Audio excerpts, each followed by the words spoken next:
Radha Madhava Kunja Bihari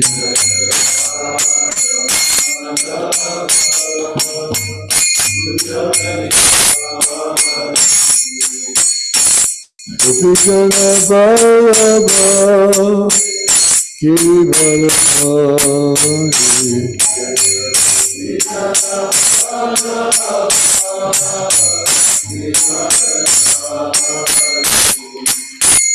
Gopijana Ballabha Giridharadhari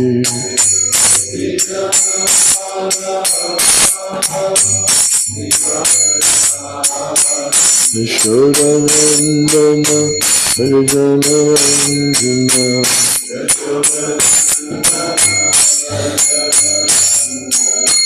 Yashodanandana Harijanandana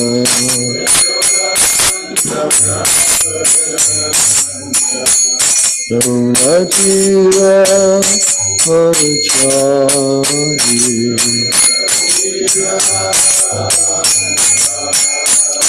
Yamunatira Parachari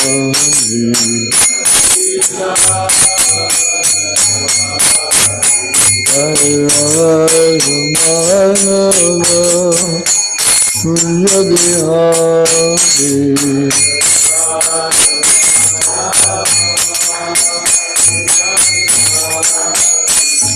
Radha Madhava Kunja Bihari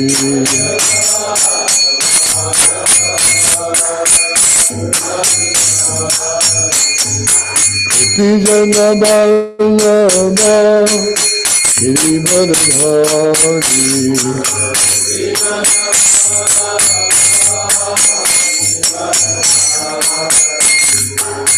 Gopijana Ballabha Giridharadhari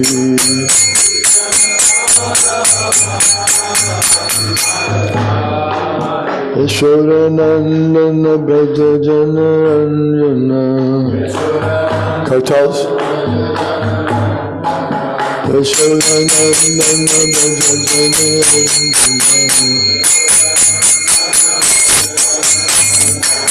Yamunatira Parachari Yamunatira Parachari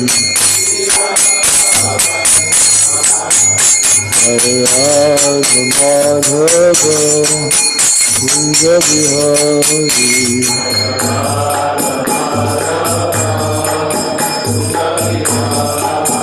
Jaya Radha Madhava Kunja Bihari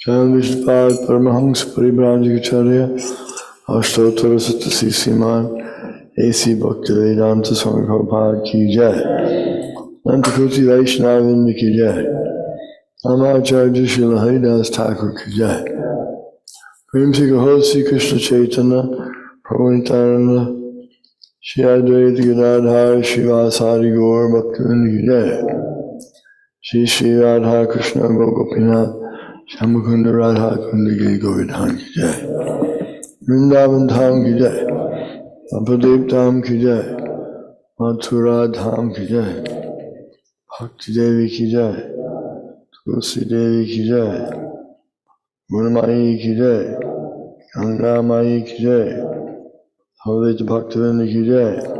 All glories to the assembled devotees. All glories to the assembled devotees. All glories to the assembled devotees. Gaur Premanandi Hari Hari Ol. Nam Vishnu Hari Krishna. Srimati Bhaktivedanta. Samyatana Namaste. Saraswati Devi Gaurani. Om Namo Bhagavate Vasudevaya. Om Namo Bhagavate Vasudevaya.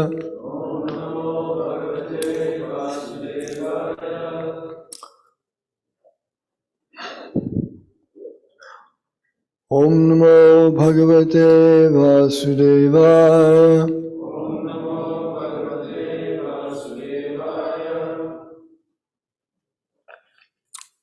Srimad Bhagavatam, first canto, chapter 18, Parikshit, cursed by a Brahmin boy, text 21.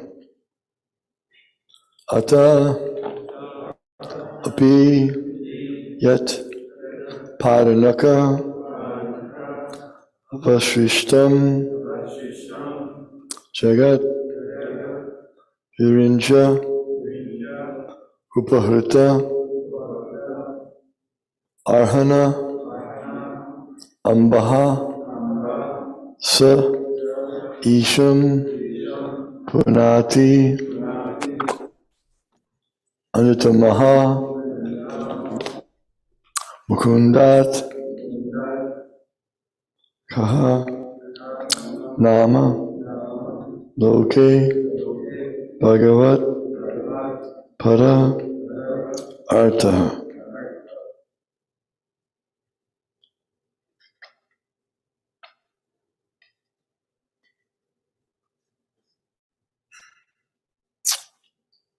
Atabiyat paranaka vashrishtam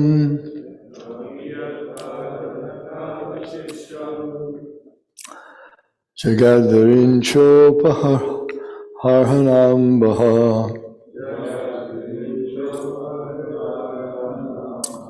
shesham punat yanyatamo mukundat ko vamanama loke bhagavat padartha.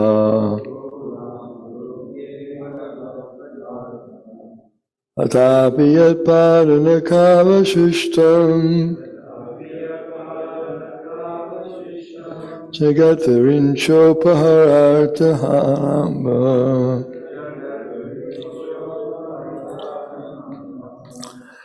shesham punatyanyatama mukundat ko namaloke bhagavat padartaha. Atapiyat paranaka vashrishtam jagatharincho pahartar hanambaha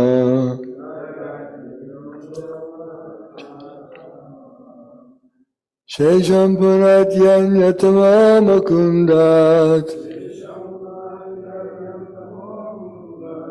o namaloke bhagavat padartaha.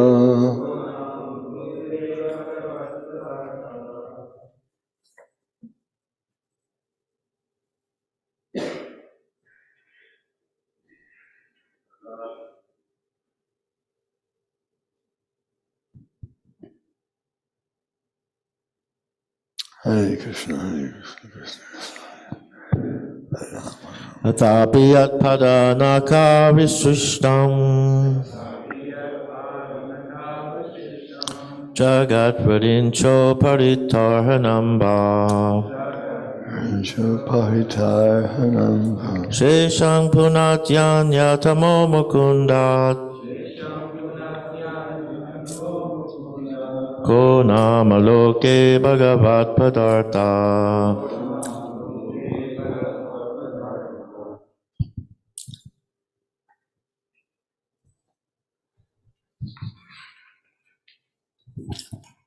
Atapiyat padanaka vasrishtam jagadvirincho pahritar anabha seshampuna tyana tamo mukundat ko namaloke bhagavat padartha.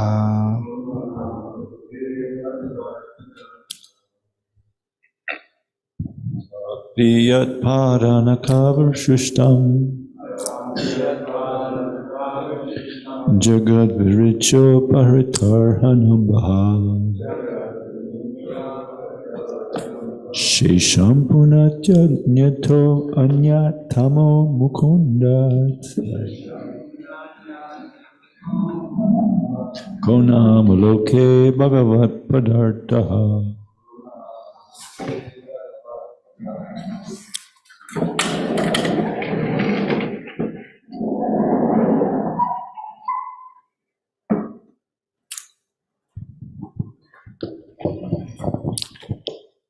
Atapiyat pada naka varshashastam jagat vinoko parata ambaha Shishesh punate ayato mukundat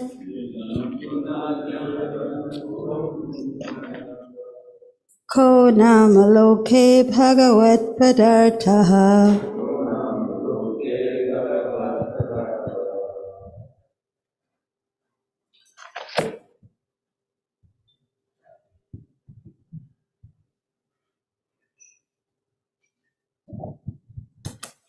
अथापि यत्पाद नखवसृष्टं जगद्विरिञ्चोपहृतार्थ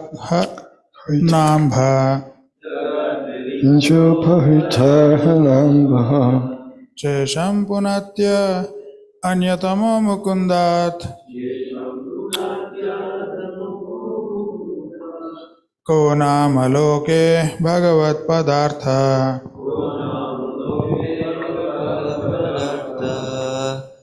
Atapi yatpadanakavashishtam Jagad virincho paritahrahambaha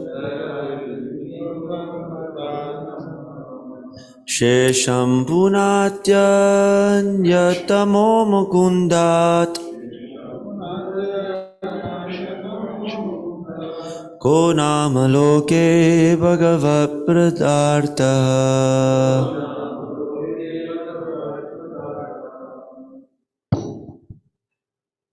Atapi yatpadanakavashishtam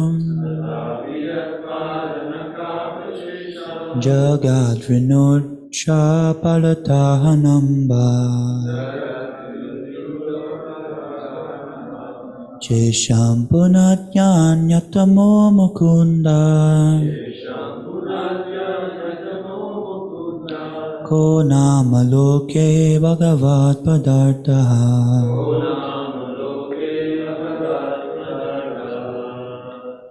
Atapi yatpadanakavashishtam Jagat virincho paritarahanabha Shesham punatyan yatamo mukundat Ko namaloke bhagavat padartaha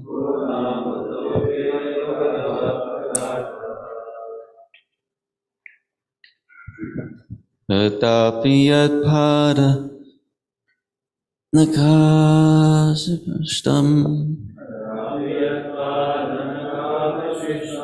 Jagat virinchopadritartanam nambha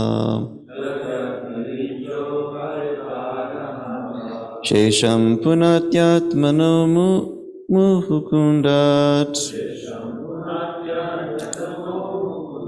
Ko namaloke bhagavat pratartha Atapi yatpadanakavashishtam Jagad virincho pahritartanamba Ahitarhanambha Shesham punatyan yatamo mukundat Ko namaloke bhagavat padartha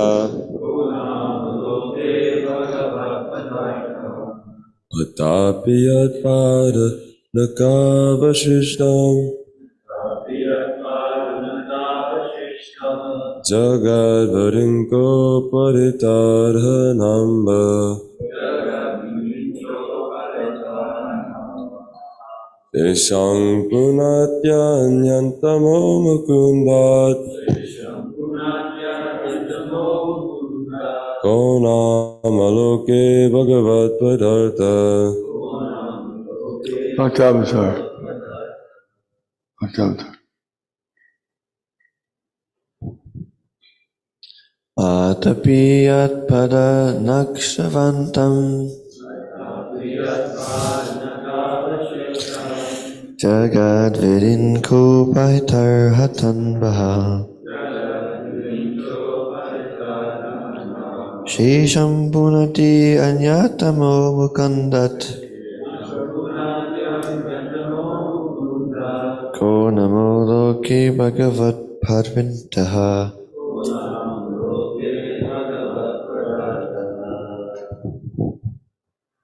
Atapi yatpadanaka vishishtam Jagat virincho pahritarahanambaha Shesham punatyanyatamo mukundat Konamaloke bhagavat padartaha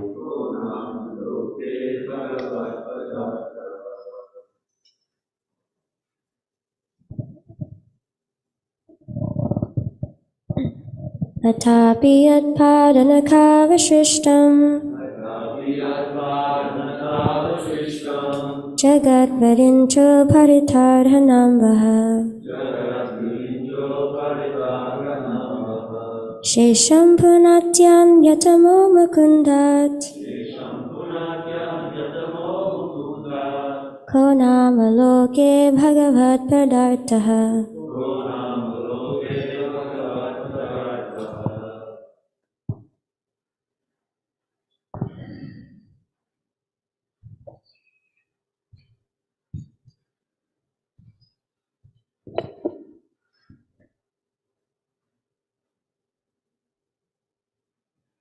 Ladies? Jen? Jen?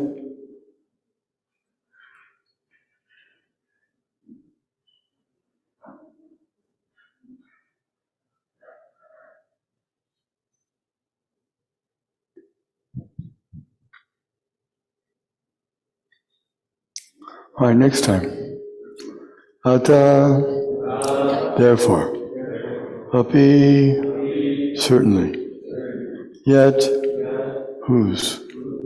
Padanaka, nails of the feet. Avashishtam,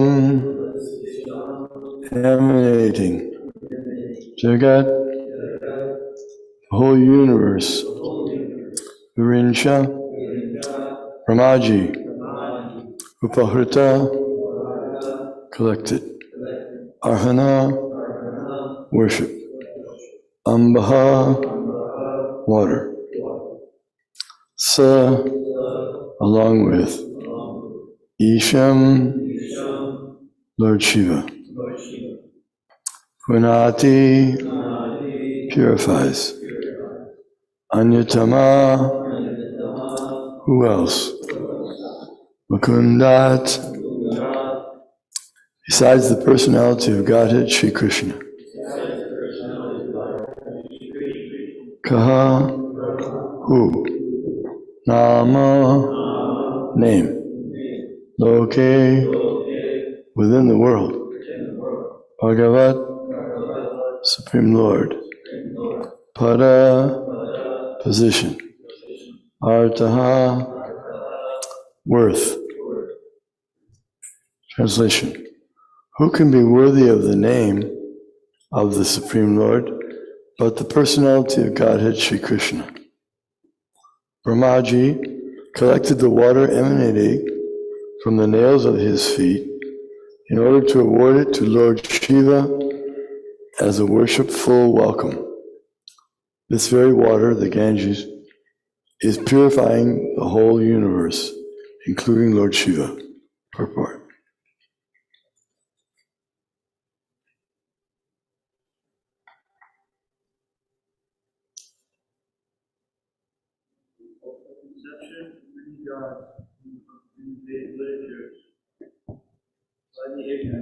Completely wrong. The Lord is one without a second, but he expands himself in many ways. And this Speak into the microphone, please. And this is confirmed in the Vedas. Such expansions of the Lord are limitless, but some of them are the living entities. The living entities are not as powerful as the Lord's plenary expansions, and therefore there are two different types of expansions. Lord Brahma is generally one of the living entities, and Lord Shiva is the medium between the Lord Via medium.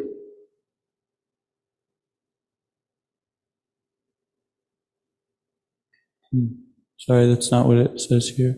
It may say in... It says differently on the phone, sorry. It doesn't say via medium. Yeah, Lord, via medium, VIA. Okay. Lord Shiva is the via medium between the Lord and the living entities. In other words, even demigods like Lord Brahma and Lord Shiva, who are the chief amongst all demigods, are never equal to or greater than Lord Vishnu, the Supreme Personality of Godhead. The goddess of fortune, Lakshmi, and all-powerful demigods like Brahma and Shiva are engaged in the worship of Vishnu or Lord Krishna. Therefore, who can be more powerful than Mukunda, Lord Krishna, to be factually created, to be factually called the Supreme Personality of Godhead? The goddess of fortune, Lakshmiji, Lord Brahma, and Lord Shiva are not independently powerful. They are powerful as expansions of the Supreme Lord, and all of them are engaged in the transcendental loving service of the Lord. And so also are the living entities. There are four sects of worshipful devotees of the Lord, and the chief amongst them are the Brahma Sampradaya, Rudra Sampradaya, and Shri Sampradaya, descending directly from Lord Brahma, Lord Shiva, and the goddess of fortune, Lakshmi, respectively. Besides the above-mentioned three Sampradayas, there is the Kumara Sampradaya, descending from Sanat Kumara. All of the four original Sampradayas are still scrupulously engaged in the transcendental service of the Lord up to date, and they all declare that Lord Krishna, Mukunda, is the Supreme Personality of Godhead, and no other personality is equal to him or greater than him.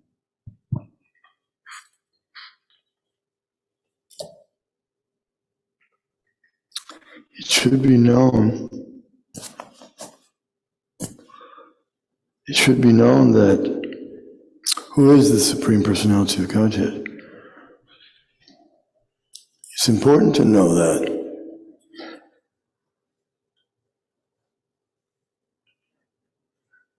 It's important to know there is a personality of Godhead, that there is a source, a person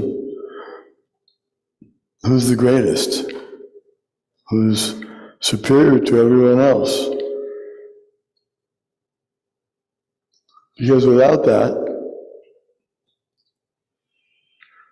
then what will happen? Without knowing that,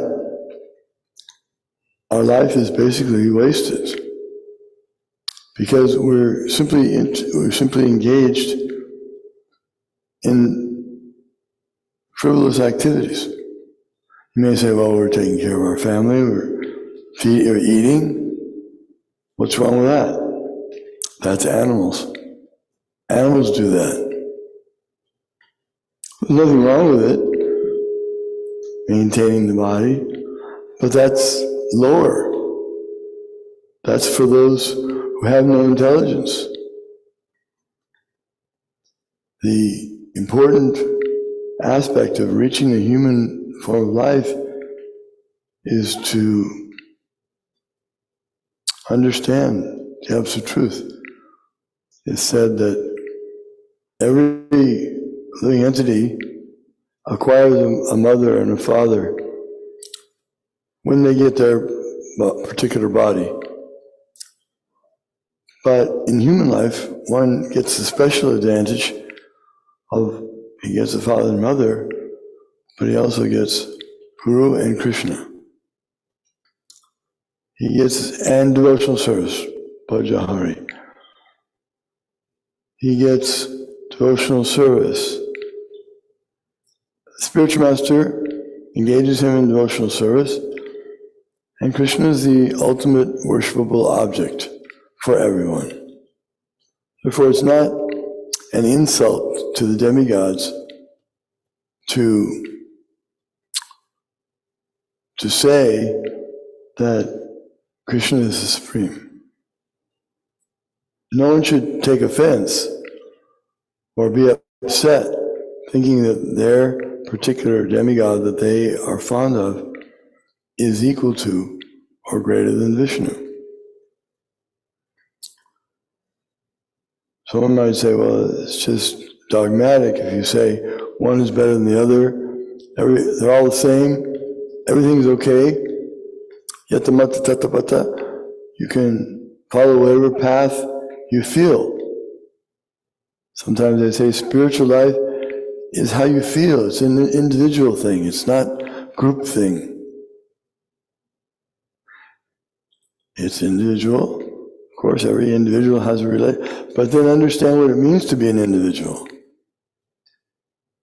It's not that I'm just the body. If we think we're individual and we're just bodies, and we have no existence before this body, how many people know that they existed before this body? Very few. Even some so-called religious people, they believe in God, but they think that we existed only since the beginning of this body. That means they don't understand the soul. And without understanding the soul, it's very difficult to understand the Supreme Personality of Godhead. Therefore, Krishna, in the beginning of Bhagavad Gita, became his instruction. He told Arjuna about the soul. Dehinosmin yata dehi, komaram yovanam jara, tata dehantar praptir, tiras tattva namuyati. How the soul remains the same as the body changes, this is not being taught. It's not even being considered, because unfortunately the leaders are not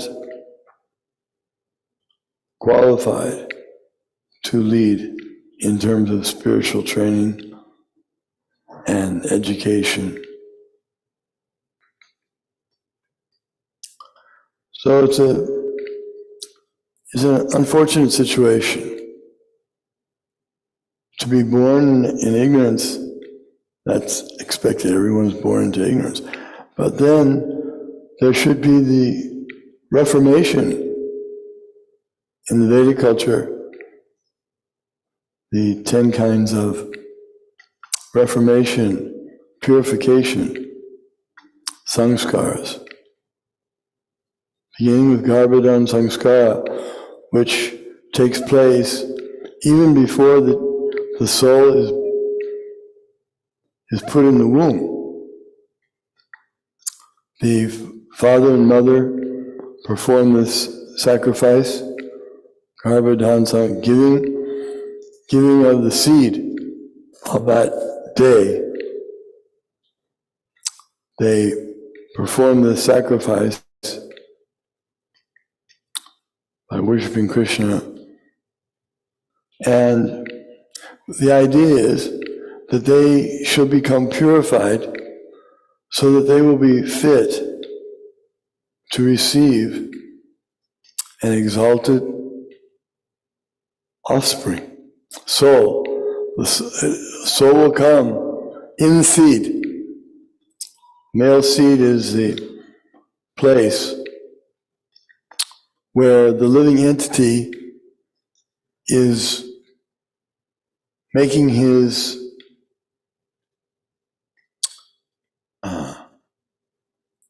body, it becomes his body. He's sent there by higher authorities. Who? Higher authorities means demigods. The demigods are arranging all these things that go on in the universe. And because we don't see the demigods with our eyes, we think they don't exist.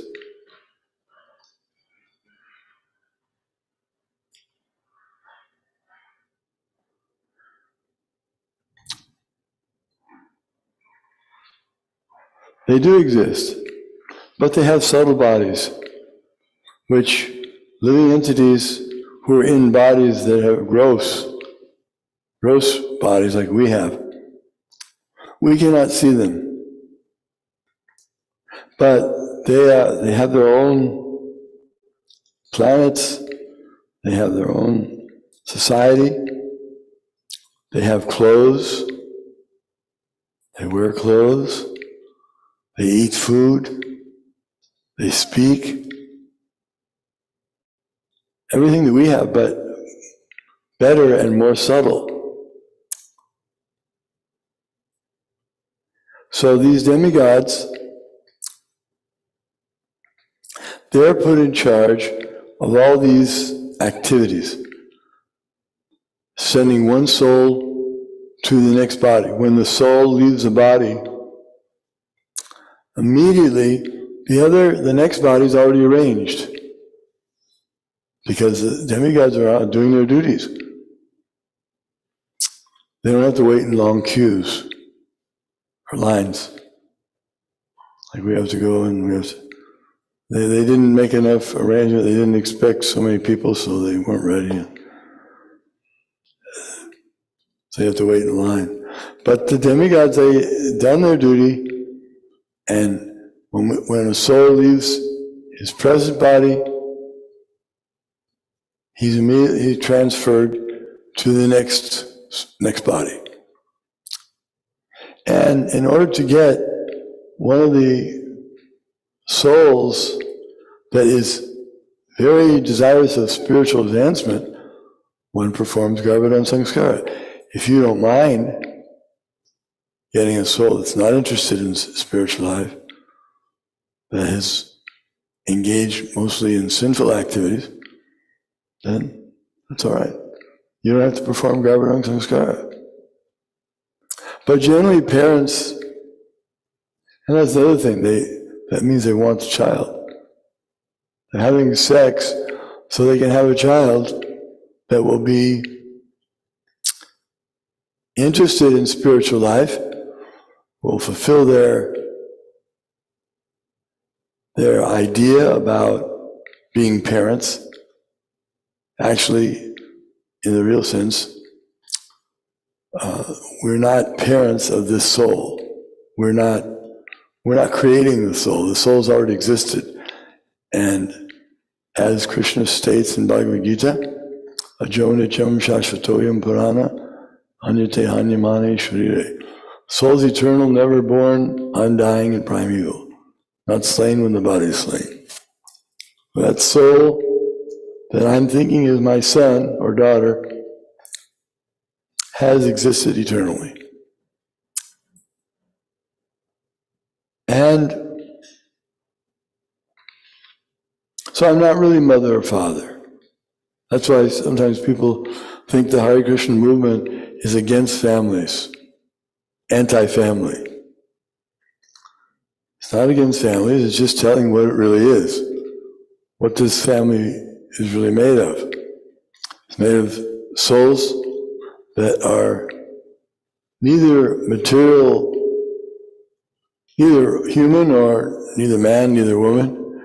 They're souls, they're spiritual particles, spiritual beings, part of Krishna, part of God. That's what they are. And they become very upset when they hear that we should say that your mother and father aren't really your mother and father.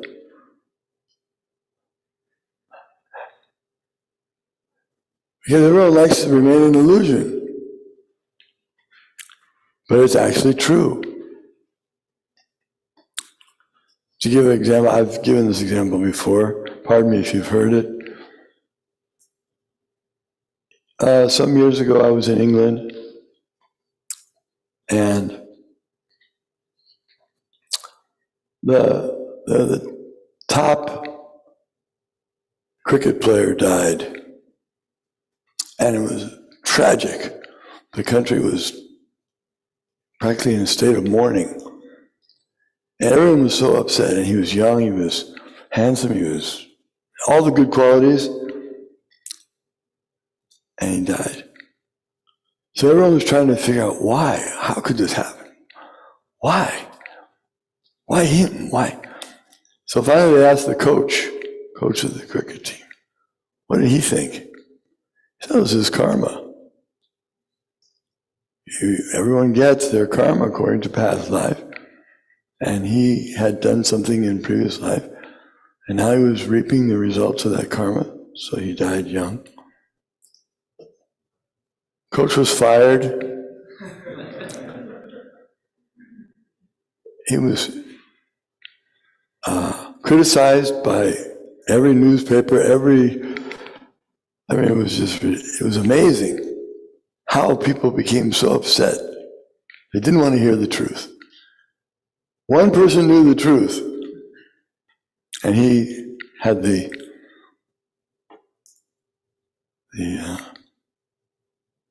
enough strength to say it, courage to say the truth. But they didn't want to hear. So it's foolish to be wise where ignorance is bliss. Prabhupada used to like to quote that saying. And if you tell the truth to a rascal, he'll beat you with shoes. He doesn't want to hear the truth.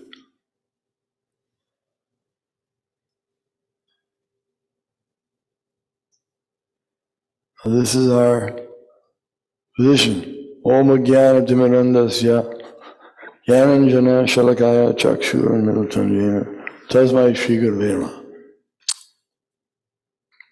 Spiritual Master opens our eyes with the torchlight of knowledge. And it's saving us from remaining in darkness. Someone may say, what's the harm? If I don't know this, what do I lose?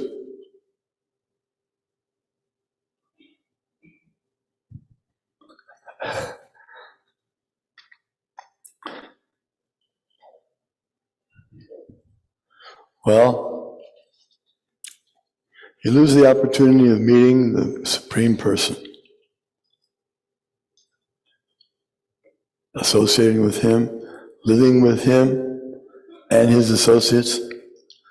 You miss the opportunity of returning to the spiritual world, which is a wonderful place to stay. Just like someone says, he's living in a very nice, hope you don't mind. I'll try to continue.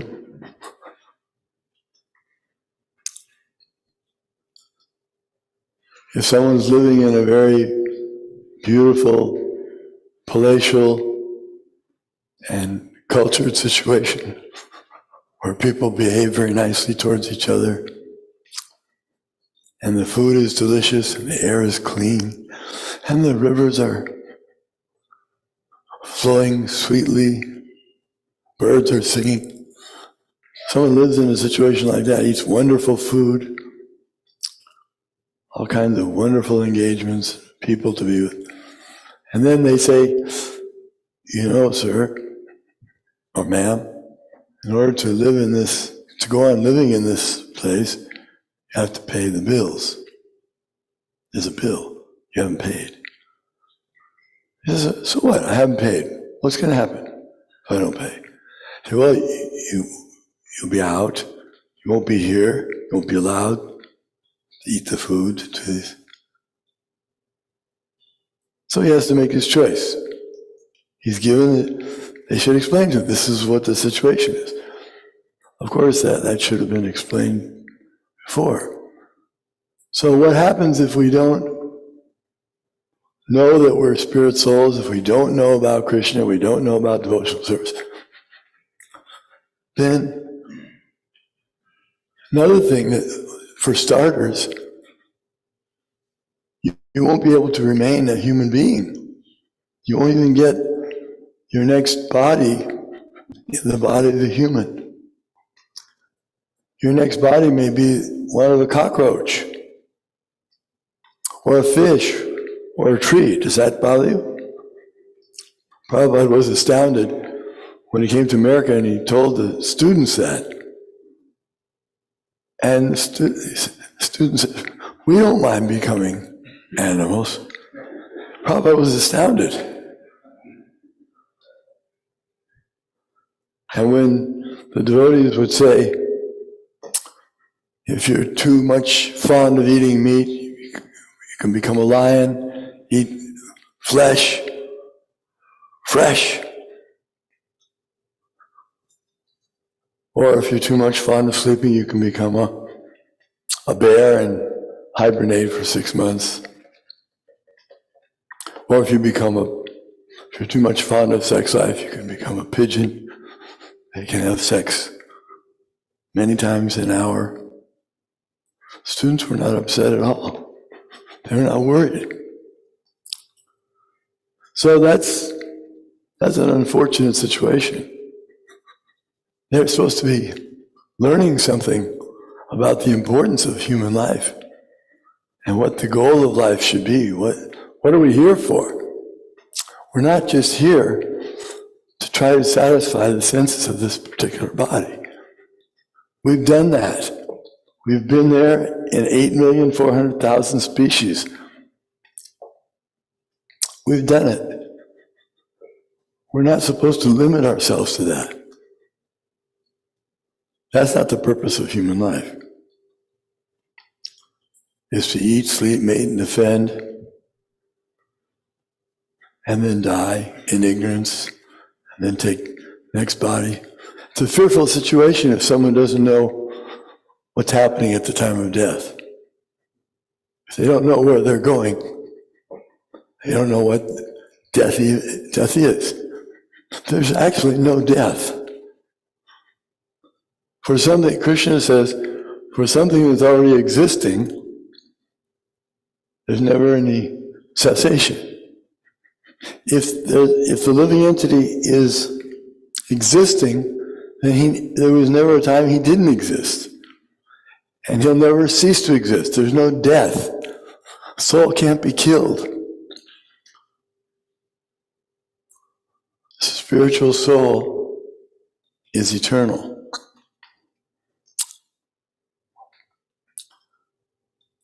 So that's why we're trying to understand the science. This is the ultimate education. There's nothing that compares to this education.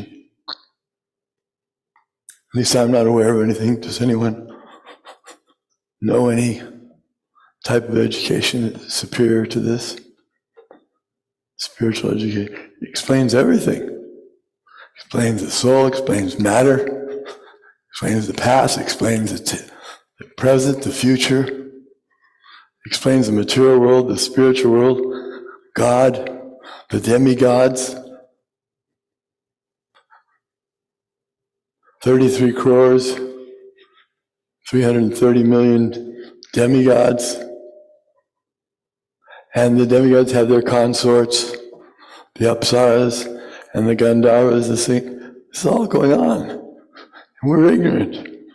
And instead of learning about this, we fabricate some strange heroes in different weird forms, like, all these different kinds of Spider-Men and things like that. And we worship that, and we spend our time They have games, right? Computer games. They get completely absorbed in these kinds of things. Instead of the reality, there are strange types of bodies, that's true. But you should find out what they really are and what happens when one gets in them and how to avoid them. So that's important stuff. And this is Srimad Bhagavatam, the chief, along with Bhagavad Gita, the chief literature that expounds the science. Because the science is not just to be learned theoretically. Theoretically, it's nice to understand it, but then to practice it. In order to understand this, there's a way to understand the science. One cannot just do it on one's own. It's like if someone studies at home some medical books on surgery, heart surgery, and then he opens a shop, says, heart surgery, low prices.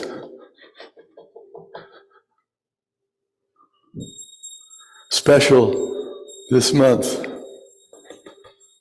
2 for the price of 1. Then the government officers will stop him, punish him. He says, why are you punishing me? They say, you're not qualified, you're not certified. You haven't been approved. I said, approved? I've done this on so many people. No, won't be accepted. Because he has to be trained by the authorities, by those who understand the science. So simply that's why Prabhupada's speaking here about the sampradayas. Brahma and Shiva are two of the heads of two of the, you see, you don't see Lord Shiva here. Not because he's not, that we don't accept him, we accept him as the head of the sampradaya. The real head of each sampradaya you see is Krishna. Because Krishna is existing before the creation, before Brahma, before Shiva. Because these are posts. The post of Brahma means the engineer of the universe. So the living entities, Prabhupada calls Shiva the via media between the others. In other words, he's a soul, but not exactly a Jiva soul like we are, and not exactly Vishnu. He has his own category. He's so unique. Any questions? Yes?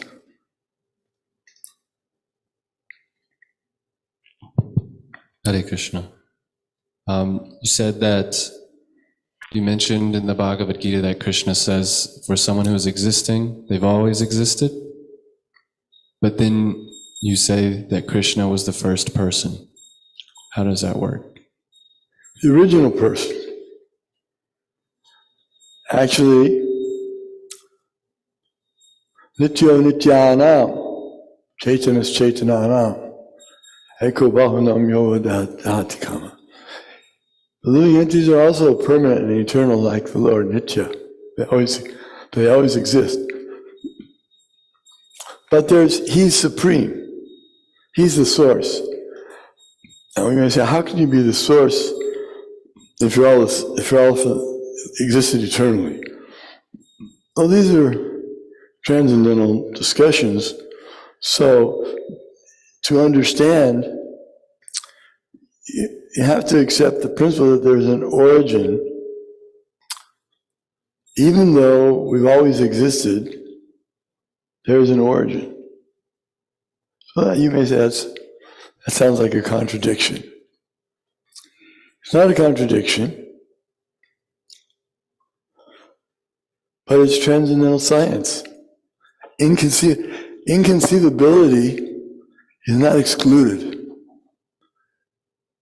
Is there anything that we can understand, that is true, that is inconceivable? Yes. It's inconceivable how, just like your question. The answer is it's inconceivably possible, achintya. We cannot conceive it, but it's a fact. Just like it's inconceivable how all the universes could be within the body of Krishna. How they could have emanated from him. Krishna is a person. How could he emanate universes? Universe is big. Person's limited. He has form. We discussed that. All these topics are actually inconceivable. How's the sun? Yeah. Let's pull it down. How's the sun manage to stay in the sky and manage to keep its shape for thousands and millions of years? Can you explain that? Can you explain how the living entity changes bodies? No. Therefore, Krishna says, no one can understand this unless he's self-realized, unless he's sober, unless he's been trained, unless he has eyes that are opened by spiritual process. So don't think that because you or I, with our minds, our limited intelligence, that we cannot grasp how something is possible.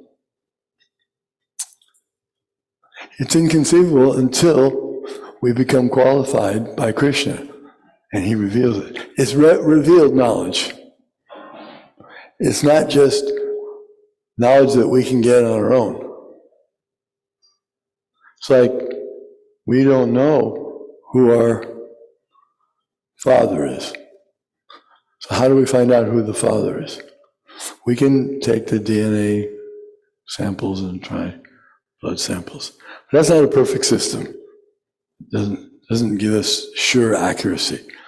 But if you ask your mother, she can tell you. So the Vedas are compared to the mother. From Veda, you find out who the Father is, Krishna. That's the system. So these things are inconceivable to us because our eyes are closed. We can't see properly when our eyes are, but if the eyes, the defective eyes, are operated or opened, then they can see.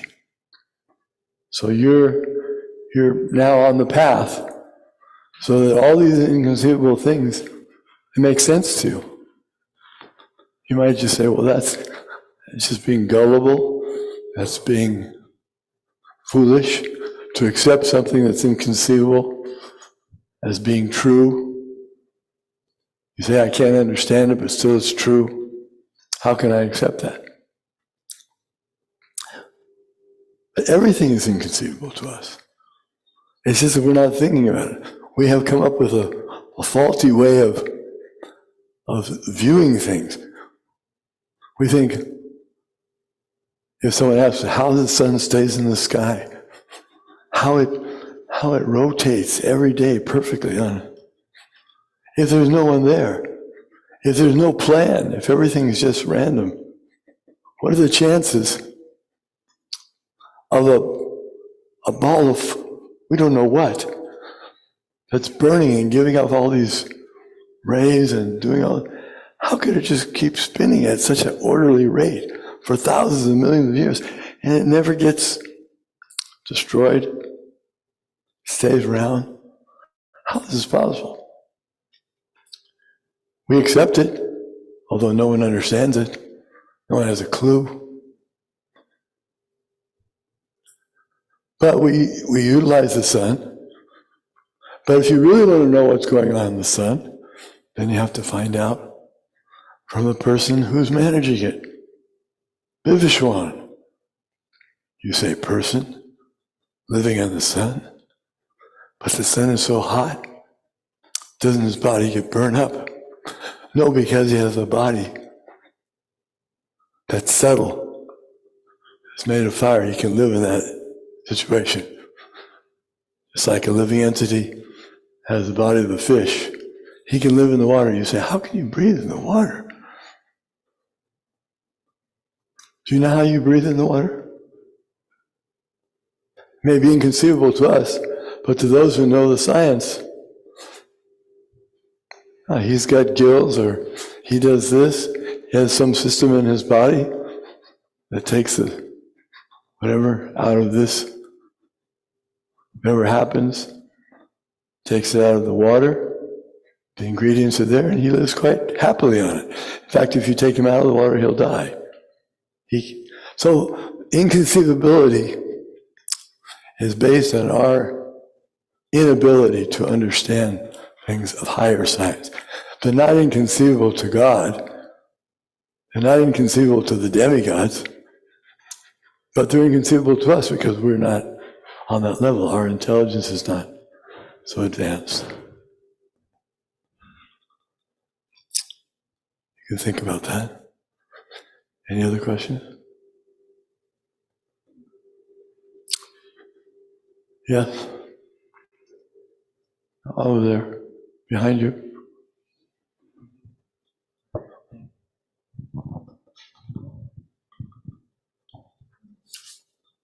No. Didn't you have your hand up? I was just in the Prabhupada's purport, he was talking about the sampradayas, and that those are like 4 bona fide ways back to Krishna. And we can see that that's still there. We can see in all the other 3 that those are still there too. But then in the Bhagavad Gita, Krishna is saying that he's coming down to speak this because they've been broken. But we can see that it's like still perfect, and then we don't hear about the Arjuna's sampradaya. So how to understand that? Well, we do hear about Arjuna Sampradaya. Krishna says, great kings, I instructed this in the beginning path. I instructed the great science of yoga to the sun god, Vivishwan. So that's the sun dynasty beginning with the sun. There are 2 main Kshatriya dynasties, one beginning with the moon, the demigod in charge of the moon, and one beginning with the demigod in charge of the sun. They're both Kshatriyas. So Krishna is describing the Kshatriya line. The sun god instructed Manu. Manu instructed Ikshvaku. And it went down. You see in the Bhagavatam, the whole lineage is given from the sun god. And Krishna sometimes appears in different dynasties. So that's the idea. The Kshatriyas, they're also qualified to get to science. And Krishna instructed them. But there's no difference, because it's like Arjuna. It's not that he understood because he was a Kshatriya. He understood Bhaktosi me sakha cheti rasyam ketadutamam. He could understand the science because he was a devotee and a friend of the Lord. That was his qualification.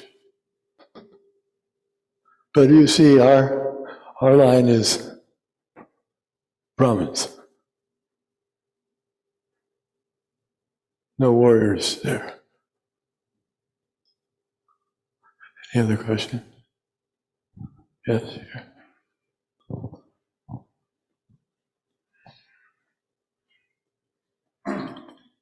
Yes, Maharaj, you were talking about the coach getting fire because he was saying about karma. And you was also talking about the samskar, karma samskar for the human embryo, the human child. But most of us here, we were born without those samskars, but yet still we became devotee. How do you explain that to us? God calls us mercy. causeless mercy of the Lord and his devotees. But we shouldn't. That's like thinking, someone says, you have to go to university to get a degree, and then you can get awarded, and then you'll be recognized as a great author or whatever it is. He says, no, Rabindranath Tagore, he got the award for literature or whatever, and he never went to school. That's the exception. The general way is you go through the proper system, then you become awarded. If someone thinks, I'm not going to go to university, I'll get a PhD anyway. What do they call honorary degree? That's rare. Compare how many honorary degrees are given PhDs? Anyone know the statistics? I would say many thousands to one. You have a statistics PhD here. Where is he? He left? Oh, okay. Statistics are very low, but you're going to get a PhD by honorary degree by not going to university. But if one goes to university, chances are much better. Is that it? So in other words, if you perform Garbhadan Samskara, if you're born in that situation, much better chance of becoming a devotee. If your parents are devotees, you never tasted anything other than Krishna Prasadam. So those of you from Indian descent have some. There's a verse, Bharata Bhumite Hoila Manusha Janmajar, Janma Sarta Kari Kara Parupakar. Those who are born in India, Punya Bhumi or Bharat Varsha, they're fortunate because they have performed pious activities to get born there. And they're given the opportunity to learn about Krishna even before they take their birth. The parents are chanting mantras, the Brahmins are performing the sacrifice, the demigods are all part of they know what's happening. These souls are very serious about spiritual life, and so that's an advantage for the parents. Of course, the fact that we didn't do it, that proves it's not absolutely necessary in order to become. But it's the duty of parents to perform these things if they want to do their duties properly. So at least we should learn that. Sure, the science has been lost and forgotten for the most part, but Prabhupada and the disciplic succession are reviving it. I spoke to one professor, Professor Kack. He's famous now because he was teaching in Louisiana at a university here in America. He's from India.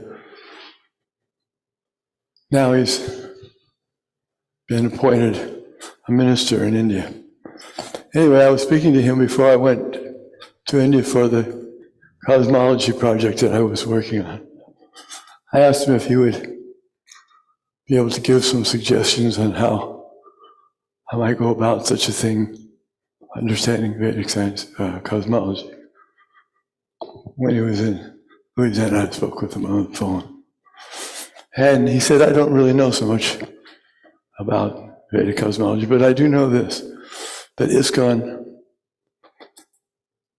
is the only savior of Vedic culture in the world.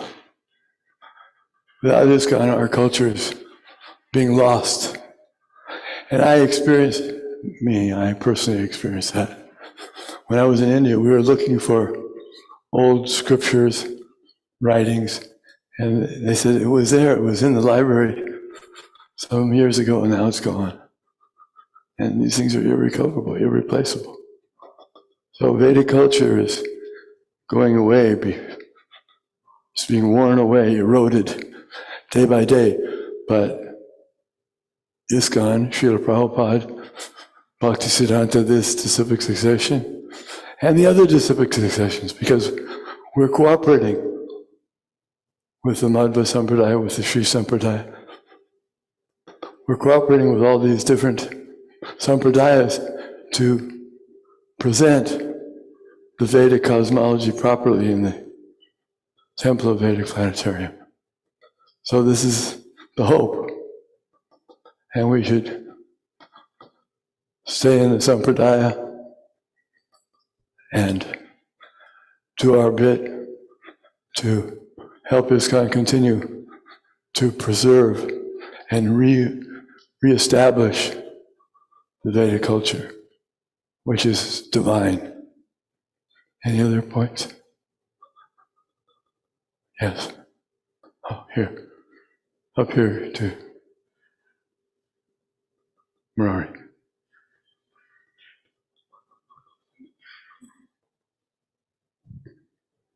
Thank you. You mentioned about this transmigration of the soul, how it's living, and but I mentioned what? About the transmigration of the soul from the body, and sometimes there are like different opinion of this. So if you can say something like more detail how it actually works when the soul is going from one body to another body, if she is going to some hell or, you know. Some what? Some hell planets or. Sometimes if one acts sinfully in this life, then he has to go to hell and get some sort of suffering, some punishment. And then after that, he's transferred to another body for another term of suffering and so-called enjoyment. Even if one's put into prison, there's some suffering and there's some enjoyment. So anyway, you understand that. I don't understand what's the problem with that, going to hell. Sometimes we go to heaven. Sometimes living entity is sent to heaven if he acts piously. And then when he runs out of pious activities, if he doesn't perform anymore, then he loses that position, comes down, takes the body of a human or an animal or a tree or something. This is the free will of the living entity. It's not by force, some blind system that everyone's forced to go through. It's by their choice. Thank you very much. Srimad Bhagavatam ki jai.